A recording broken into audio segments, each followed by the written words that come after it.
Hola, buenos días a todos. Continuando con el siguiente módulo, pues ahora vamos a ver la anestesia en ginecobstetricia. Yo soy la doctora Montserrat Sánchez y vamos a ver el día de hoy los cambios fisiológicos que sufre una paciente embarazada. Bueno, sabemos que las mujeres embarazadas van a tener grandes modificaciones anatómicas y fisiológicas. Esto va a estar dado gracias a una elevación constante e importante en la concentración de hormonas. Asimismo, el hecho de que el útero crezca secundaria, pues obviamente al crecimiento del producto, va a causar pues muchas alteraciones anatómicas. Todo esto va a causar que haya una demanda metabólica y bioquímica constante, lo cual va a provocar que la fisiología y la farmacología de una mujer embarazada cambie. Empecemos con las alteraciones cardiovasculares. Eh, Hay muchos cambios cardiovasculares que debemos de entender para que después los podamos aplicar a la farmacología de nuestros anestésicos. Algo muy importante que debemos de recordar es que se ve afectado el volumen intravascular de forma importante. ¿Qué tanto? Pues aumenta mucho el volumen. Además de que vamos a encontrar alteraciones hematológicas, vamos a encontrar alteraciones a nivel del gasto cardíaco, de las resistencias vasculares, con lo cual, pues nuestra paciente puede presentar algunas alteraciones en su estado hemodinámico. Sabemos que durante el embarazo una de las hormonas fuertemente involucrada a todos los cambios que va a sufrir la mujer va a ser gracias a la progesterona. Primero, vamos a reconocer que las concentraciones elevadas de progesterona van a causar que el sistema de renina, angiotensina, aldosterona se vea alterado. ¿Qué va a pasar? Va a aumentar sus metabolitos para que puedan retener más sal y por lo tanto absorban más cantidad de agua. Con esto, con el aumento del volumen intravascular, pues vamos a ver que las proteínas, la concentración de las proteínas circulantes van a disminuir hasta en un 10%. La proteína más afectada es la albúmina, hasta con disminución del 25% de su concentración basal, dando disminución en la presión osmótica coloidal, que inicialmente o previo al embarazo es de 27 milímetros de mercurio, llega hasta una cifra de 22. Aumenta tanto el volumen plasmático hasta el 50% de lo que normalmente una mujer no gestante tiene y al mismo tiempo pues tiene que aumentar la masa eritrocitaria. Sin embargo, esta no aumenta a la par del volumen plasmático. Esta aumenta pero en menos cantidad. Solamente lo hace hasta en un 25%. Y aquí es donde se reconoce que las pacientes embarazadas presentan un estado anémico fisiológico. Ujú. El objetivo de que aumente el volumen plasmático no es nada más para que haya una compensación ante la pérdida de sangre. O sea, el cuerpo se está preparando ante estas pérdidas de sangre para cuando vaya a nacer el producto. Ajá, entonces va a haber alrededor de 1 a 1.5 litros como volumen extra. Eh, bueno, en el parto tenemos unas pérdidas aproximadas de entre 300 y 500 mililitros, mientras que en la cesárea está reconocido que se puede perder de 500 a 800 mililitros, incluso hasta 1 litro, sin tener alguna repercusión hemodinámica. Además, la paciente embarazada va a presentar un estado de hipercoagulabilidad, en donde Se reconocen como al fibrinógeno o al factor 7 elevados, mientras que el factor 11 y 13 van a estar disminuidos, y hay otros factores de la coagulación como la antitrombina 3 o el factor 2 o el factor 5 que no van a presentar cambios relevantes. Por lo tanto, pues también los tiempos de la coagulación van a estar afectados hasta en un 20% el TP y el TTP. Las plaquetas disminuyen hasta el 10% al final del embarazo en total. Sin embargo, se ha reconocido o en la literatura nos menciona que hay pacientes embarazadas que van a presentar trombocitopenia dilucional sin otra, sin que se afecte de forma importante la coagulación. Y estas mujeres pueden presentar hasta 70,000 plaquetas y no pasa absolutamente nada. Obviamente habría que estudiar bien a estas pacientes para descartar cualquier otra situación. Bueno, el gasto cardíaco es una de las partes muy bien estudiadas, afectadas en este tipo de mujeres. Desde que la paciente empieza a tener ya, empieza a tener cambios propios del embarazo, vemos que el gasto cardíaco aumenta incluso hasta un 35%. Hasta el segundo trimestre, se eleva de 40 al 50% y siendo el tercer trimestre, como máximo el 50%. Pero hay ciertas situaciones que además lo elevan aún en proporciones pues más grandes. Tenemos también al mismo tiempo que la frecuencia cardíaca se ve elevada durante todo el embarazo hasta en un 15 a 25%. Obviamente este porcentaje se va incrementando mientras el embarazo va evolucionando o va creciendo, mientras que el volumen de eyección se eleva hasta en un 25 o un 30%, y en el trabajo de parto es donde el gasto cardíaco todavía se eleva más. En su primera fase en un 10 a 20% y en su segunda fase hasta un 40% de las basales de cuando se inició el trabajo de parto. Cuando nace el bebé, se incrementa hasta en un 80 a un 100%. Esto es secundario a que hay una autotransfusión inducida por la última contracción uterina. Ajá. Una vez que ya están las últimas contracciones uterinas, se va a disminuir la capacitancia vascular por pérdida del espacio intravellositario. Esto va a causar que haya una relajación aortocava. Obviamente, en pacientes normales, previamente sanas, generalmente no sucede nada. Sin embargo, en pacientes que son cardiópatas, sobre todo que tienen el antecedente de una estenosis valvular o de una hipertensión pulmonar, pues van a tener riesgo a que hayan más complicaciones cardiovasculares secundarias al parto. El gasto cardíaco no se normaliza hasta muchas semanas después de que nace el bebé, pero las primeras 24 horas después del parto o después del nacimiento del producto, podemos ver que este gasto cardíaco inicia a disminuir paulativamente hasta las 2 semanas posteriores, y esta alcanza una normalización hasta las 12 a 24 semanas posteriores al nacimiento.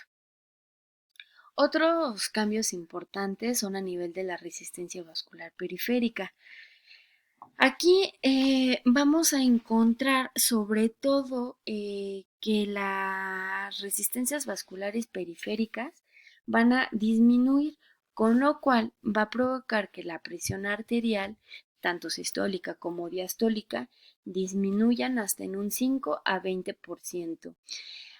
Esta cifra, sobre todo, se ve como mucho más evidente en las primeras 20 semanas de gestación. A partir de las 20 semanas de gestación, si las cifras arteriales empiezan a elevarse, bueno, pues ya hay que empezar a clasificar ciertas patologías como la preeclampsia o la eclampsia. Pero bueno, antes de las 20 semanas de gestación, las resistencias vasculares disminuyen. Eh, por otra parte, bueno, pues también podemos observar que la presión capilar pulmonar no va a tener cambios o cambios tan significativos, así como la PVC, y la capacitancia venosa va a estar elevada. Bueno, un tema muy importante que debemos de tomar en cuenta nosotros como anestesiólogos es la compresión aorto-cava. Podemos observar en la primera imagen del lado izquierdo a un útero ocupado por un producto y la madre está en posición en decúbito dorsal. Vemos aquí, observamos cómo la vena cava inferior está comprometido el diámetro de la vena cava inferior de forma importante y hasta que nosotros le pedimos a la paciente que se coloque en decúbito lateral, es como vemos que se puede liberar la vena cava inferior. El útero grávido ya no está comprometiendo la circulación y mientras nosotros sigamos manteniendo a nuestras pacientes en decúbito dorsal, pues vamos a encontrar cambios importantes a nivel hemodinámico. Pero bueno, antes de pasar a ese tema, si nosotros hiciéramos un corte transversal de los vasos, veríamos en la primera imagen del lado izquierdo, o sea, en una paciente que está en decúbito dorsal, cómo la vena cava inferior está comprometida de forma importante. Y del lado derecho encontramos esos vasos ya liberados posterior a la posición en decúbito lateral. Algo que llama la atención de esta imagen, como podemos ver, es el sistema venoso que está muy ingurgitado. Es importante no olvidar que el sistema venoso va a estar ingurgitado y de ahí que se desencadenen otras complicaciones anestésicas que, bueno, ya les hablarán de este tema en otra sesión. Bueno, aquí tenemos unas gráficas de la frecuencia cardíaca y del volumen de eyección. Y podemos ver cómo avanzan en semanas, ¿no? En las líneas unidas por puntos azules, que va a ser la posición en decúbito supino, vamos a ver cómo es que se modifican estas dos constantes. Vemos, por ejemplo, que en la frecuencia cardíaca, mientras la paciente está en decúbito dorsal, va a estar comprometida, es decir, se va a estar elevando. Mientras que el volumen de eyección se va a ver comprometido y va a estar disminuyendo. Por otro lado, tenemos a las líneas amarillas, unidas por puntos amarillos, en la posición lateral. Cuando nosotros le pedimos a nuestra paciente que se coloque en posición lateral, vamos a ver qué es lo que sucede. Vemos que la frecuencia cardíaca no se va a elevar tanto como en la posición en supino, mientras que el volumen de eyección va a mejorar o va a aumentar con esta posición. Ahora, estas situaciones, es decir, el hecho de que la paciente se quede en decúbito dorsal, y que el retorno venoso que va a estar dado hacia la vena cava inferior pues esté comprometido, pues va a causar que la paciente presente hipotensión supina. Esta se va a definir como una disminución de la presión arterial media por arriba de 15 milímetros de mercurio y aumento de la frecuencia cardíaca por arriba de 20 latidos por minuto. En algunas ocasiones o en algunas mujeres pueden presentar incluso algunos síntomas que pueden ser desde diaforesis, náuseas, vómitos, incluso un compromiso del estado mental, eh, integrando un síndrome. Por eso es la importancia de la posición de nuestras pacientes antes de cualquier manejo anestésico. Ajá. Ahora, em, además, el hecho de que se esté comprimiendo de forma importante la vena cava inferior, pues va a provocar que disminuya el volumen de eyección y además el gasto cardíaco esté en un 10 a 20%. Obviamente, pues también al ver que este retorno venoso esté comprometido, pues las pacientes, además por el hecho de que tengan este, una predisposición a la hipercoagulabilidad, pues las pacientes pueden o tienen mayor riesgo de presentar una trombosis venosa. Ujú. Bueno, aquí tenemos otra gráfica donde que nos representa el gasto cardíaco igualmente, dependiendo de la posición. En azul vemos la posición supina que esta va a estar comprometida o va a estar disminuida en esta posición, mientras que en la posición lateral, en decúbito lateral, pues va a mejorar. Ujú. Además, la mayoría de las pacientes embarazadas pues van a presentar ciertos mecanismos que van a compensar todos estos cambios, ¿no? ¿De qué forma? Pues va a aumentar el tono simpático, para que pueda aumentar la presión arterial. Eh, Sin embargo, nuestras técnicas anestésicas van a disminuir este tono simpático, es decir, no va a tener esta protección o esta compensación que nosotros esperaríamos que tuvieran. Ajá. ¿Qué va a pasar entonces? Pues con nuestro manejo anestésico, ya sea una anestesia general o una anestesia regional, pues vamos a causar que se siga perpetuando esta hipotensión. Mientras más tiempo tenga la paciente, perdón, hipotensión, pues va a disminuir el flujo sanguíneo uterino, causando una acidosis fetal, de forma progresiva este, en el producto. Bueno,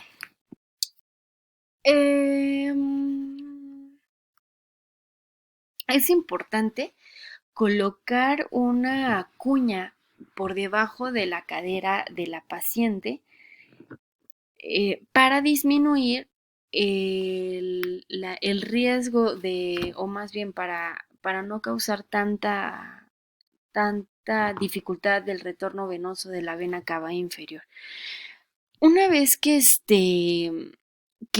esta presión esté disminuida o que se haya liberado esta presión sobre el diámetro de la vena cava inferior, pues vamos a ver que el retorno de la mitad inferior del cuerpo va a tener retorno hacia la circulación de la vena hemiácigos hacia la vena cava superior. De esta forma es que vamos a tener ese retorno en las pacientes o de forma muy importante en las pacientes obstétricas. Uh-huh. Otras alteraciones de forma importante pues son las que repercuten en el embarazo sobre la mujer, pues son el sistema respiratorio. Vamos a ver que va a haber un aumento en el consumo de oxígeno y de la actividad metabólica, así como de los volúmenes pulmonares y de las vías respiratorias superiores, en las cuales pues vamos a tener o vamos a encontrar que las vías respiratorias de las mujeres embarazadas van a tener fragilidad capilar. Es decir, que van a tener mayor predisposición a sangrado en cualquier trayecto de la vía respiratoria superior. ¿Qué sucede aquí? Además de que, bueno, mientras nosotros estemos manipulando la vía aérea de la paciente embarazada, pues vamos a tener mayor riesgo de que sangren las mucosas o que esté recubriendo cualquier parte del tracto respiratorio superior. Además de que, pues recordando que tiene la paciente grávida un aumento del volumen intravascular, pues mayor predisposición a edema de las partes blandas del tracto. Con esto, pues se dificulta aún más la manipulación de la vía aérea en la paciente embarazada. Como ya habíamos mencionado, pues hay repercusión sobre los volúmenes pulmonares, en el cual pues vamos a tener un aumento del volumen corriente y por lo tanto de la frecuencia respiratoria. Como tenemos estos aumentos tanto del volumen tidal como de la frecuencia respiratoria, pues entonces también vamos a tener una, un aumento en la ventilación por minuto hasta del 45 o al 50%. Esta alteración va desde el primer trimestre hasta el final del embarazo, causando que la presión arterial de CO2 disminuya desde 40 hasta 30 milímetros de mercurio. Por lo tanto, pues el pH de la paciente embarazada pues va a tender a ser ligeramente alcalótico, de 7.42 hasta 7.44. Teniendo además también una compensación metabólica a través de la excreción urinaria de bicarbonato. Entonces, en la gasometría podemos encontrar niveles de CO2 ligeramente disminuidos de 20 a 21 miliequivalentes por litro. Además de que, pues, como la paciente tiene un aumento en la ventilación por minuto, pues podemos encontrar en ellas la presión arterial de oxígeno mayor a 100 milímetros de mercurio en sin tener suplemento de oxígeno ni otra cosa. Con el oxígeno o con un FiO2 al 21%. Bueno, algo importante que debemos de mencionar es cómo se encuentra la curva de disociación de la hemoglobina en las pacientes embarazadas.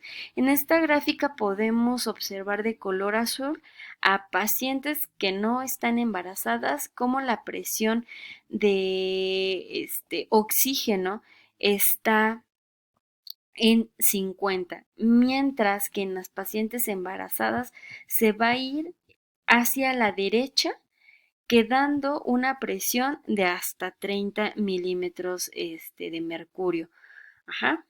Entonces, estos cambios los podemos encontrar o observar de forma más evidente a partir de la semana 27 de gestación. Y cuanto mayor sea la P50 de la madre, menor va a ser la presión de oxígeno en el feto. Y por lo tanto será mayor o tendrá una afinidad relativa de la hemoglobina por el oxígeno a través de la placenta. Bueno. Además, tenemos un mayor consumo de oxígeno hasta cifras mayores al 20% en comparación a las pacientes no embarazadas, y este consumo de oxígeno aún aumenta mucho más durante el trabajo de parto. Se eleva hasta 40% en la primera fase y se incrementa hasta el 75% en la segunda fase. El dolor es un motivo de hiperventilación excesiva, tanto que igual podemos encontrar la presión arterial de CO2 menor a 20 milímetros de mercurio. Bueno, vamos a ver aquí que los volúmenes pulmonares, como ya les he estado mencionando desde diapositivas previas, cómo es que están afectados. Entonces, por la mecánica del aumento del tamaño del útero,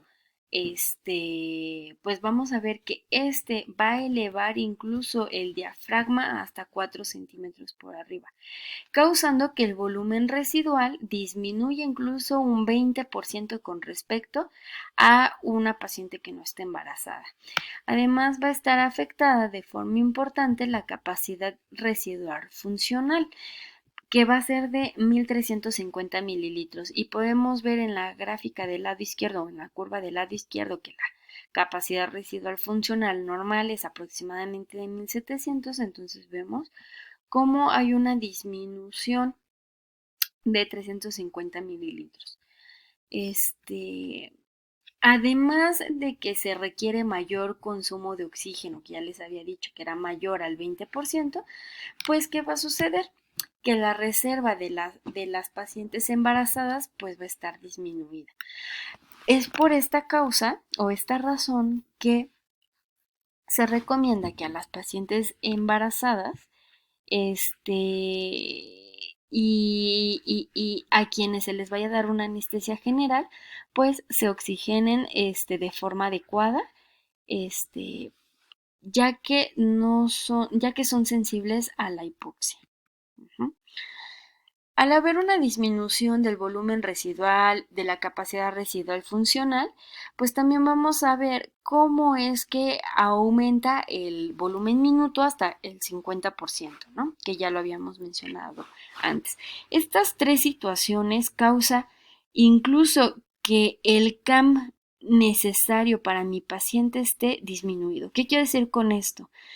Que van a ser más sensibles a la inducción con halogenados, o van a tener una mayor, o van a alcanzar un CAM mucho más fácil que que una paciente que no está embarazada. Uh-huh. Bueno, en estos cuadros únicamente pues estoy resumiendo cuáles son las capacidades y los volúmenes que están comprometidos, ¿no? Se compara la situación de una paciente no embarazada con la que está en un estado grávido. Uh-huh. Otros cambios importantes son los gastrointestinales, en donde vemos que las pacientes embarazadas tienen una mayor incidencia de aspiración de contenido gástrico y obviamente pues mayor riesgo a una neumonitis ácida. Esto es gracias a que el estómago y el píloro son desplazados hacia arriba, así como el esófago, y una vez que el esófago tiene pues cierta localización en la caja torácica, pues va a tener disminución de la presión del esfínter esofágico inferior. Además, la placenta va a presentar un aumento en la liberación de gastrina. Esto va a aumentar que se liberen iones de hidrógeno y que el pH del estómago sea más ácido. Por lo tanto, estas pacientes siempre deben de considerarse como estómago lleno. Es por eso la importancia que debemos darle de tenerles un tratamiento previo a la anestesia a través de citratos de sodio o antagonistas de los receptores H2O o bien de metoclopramida para acelerar el vaciamiento gástrico.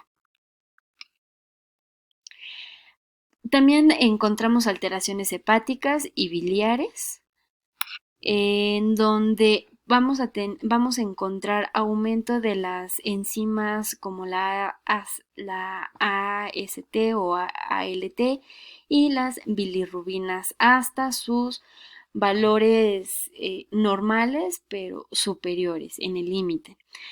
Las proteínas plasmáticas que ya habíamos mencionado que iban a estar pues disminuidas haciendo, o más bien nosotros en esta parte tenemos que tener cuidado con nuestros fármacos, ya que la mayor parte de nuestros fármacos pues van a tener una unión importante a las proteínas, y si nosotros tenemos una disminución en la concentración de proteínas, pues podemos encontrar fármaco libre en la circulación y un mayor riesgo a toxicidad por anestésicos.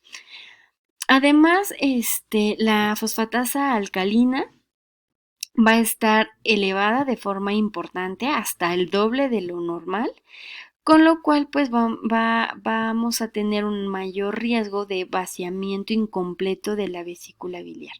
Aquí es donde esta es la razón por la cual las pacientes embarazadas pueden empezar a tener cólicos vesiculares, o que desencadenen ya otras patologías vesiculares más mayores, ¿no? Que causen incluso pues una cirugía. Y además, la colinesterasa va a estar disminuida en un 25 a un 30%, y con esto pensaríamos que si nosotros decidiéramos utilizar relajantes musculares para una anestesia general a mi paciente embarazada, pues tendríamos riesgo de que se quedara más tiempo relajada. Sin embargo, no es así. No se ha visto una relación entre un mayor tiempo de relajación muscular con la disminución de la colinesterasa. También tenemos que tener cuidado con los riñones de las pacientes embarazadas, ya que al tener un aumento en el flujo sanguíneo renal y en la tasa de filtración glomerular hasta del 50 al 60%, pues vamos a tener alteraciones sobre el aclaramiento de creatinina, de urea, obviamente de ácido úrico, e incluso la creatinina y el BUN pueden aumentar o elevarse hasta en un 50%. Además de que son propensas a encontrar proteínas o glucosa en orina. Y eso sería todo por mi parte. Solamente quiero dejarles estas últimas 2 diapositivas en donde se resumen los cambios tanto cardiovasculares y, y respiratorios. Espero que les sirvan.